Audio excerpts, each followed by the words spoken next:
Yon Haïti, yon d'abord.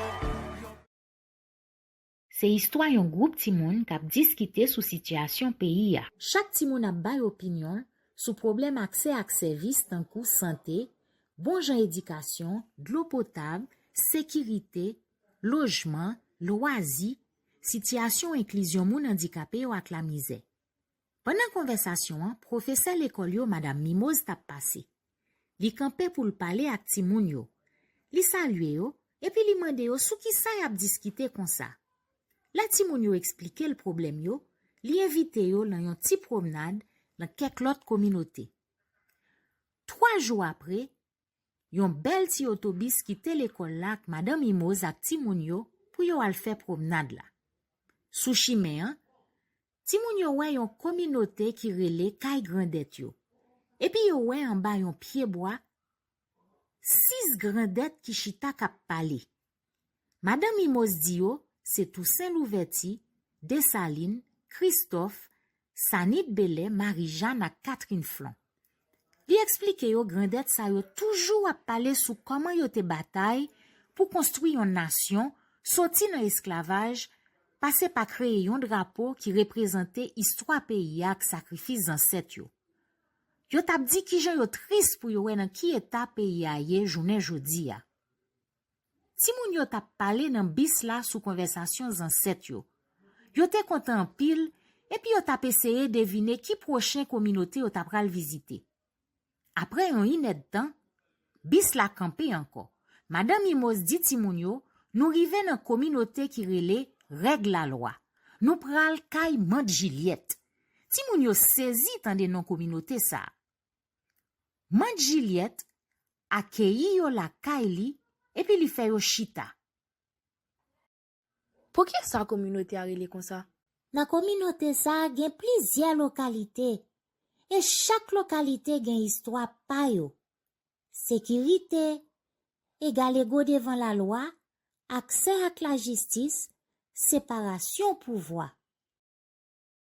Dans localité Pamlan, moun yo ap viv nan yon la Perez kel jou kel nan nuit. Charge moun ki gen zam et puis yo marché ak yo nanje tout moun grand la journée. Les l'idée yo di yo kidnappé ti moun kou grand moun pauvre kou moun riche. Et puis tout, les victimes mauvais acte ou pas fouti porter plainte parce que ou pas kon sou qui est soit tombé. C'est ou qui ka victime yon deuxième fois encore. Dans quartier Pam nan, gen yon dame qui relé André Mise. Li ak Maril, frère Maken ap travail di en pile. Ça fait 20 années depuis ap semblé l'argent pour bâtir un petit kay sur un très grand indemnité qui était pour lui. Jou y a pour les dal là, gen yon machine qui paraît ak yon bon moun ak zam. Yon ti terre c'est pour yo. Yo ka les boss, yo krasé tout coffrage yo.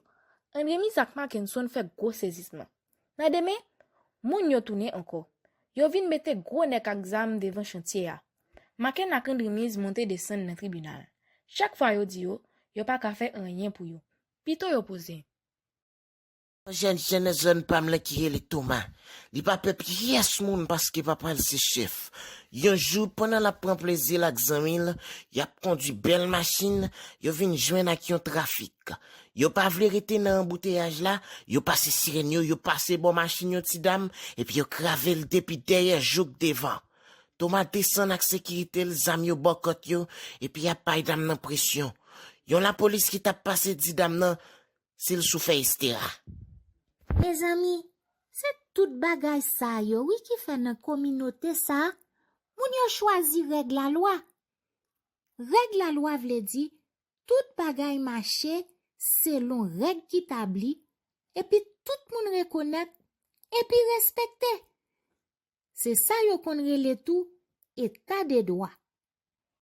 Moi qui principe qui doit respecter dans un pays qui dit la fonctionner selon règle la loi. Principe ça yo c'est tout moun gen droit et tout moun doit respecter droit l'autre. Tout moun égal égaux devant la loi, pas doit gen passe pour qui. Pas gen moun qui en let tête la loi. Gen institution la loi créée qui là pour faire respecter toute règle et puis gen sanction qui prévoit pour moun qui pas vle obéir à règle quel que soit moun nan. Que c'est un simple citoyen, que c'est une autorité. Moun pa doit faire tête yo justice et la justice doit assurer tout moun gen accès à li. L'État doit assurer sécurité chaque grain citoyen. Institution yo fonctionner selon jan la loi prévoit.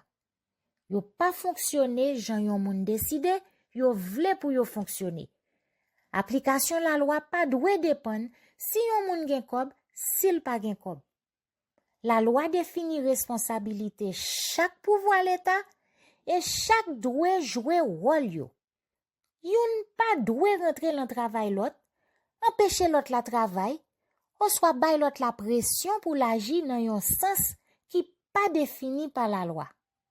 Citoyens yo participer dans gestion l'État, qui vle di, yo vote, là pour yo voter, selon un processus électoral qui respecte normes qui établi. Citoyens yo mande l'État bay rapport sous gestion ressources yo qui doit fait dans toute transparence. Si moun yo te kontan pile visiter communauté règle la loi, et man Juliette promet yo, dans l'autre communauté yo, y a toujours apprendre un pile l'autre bel bagay.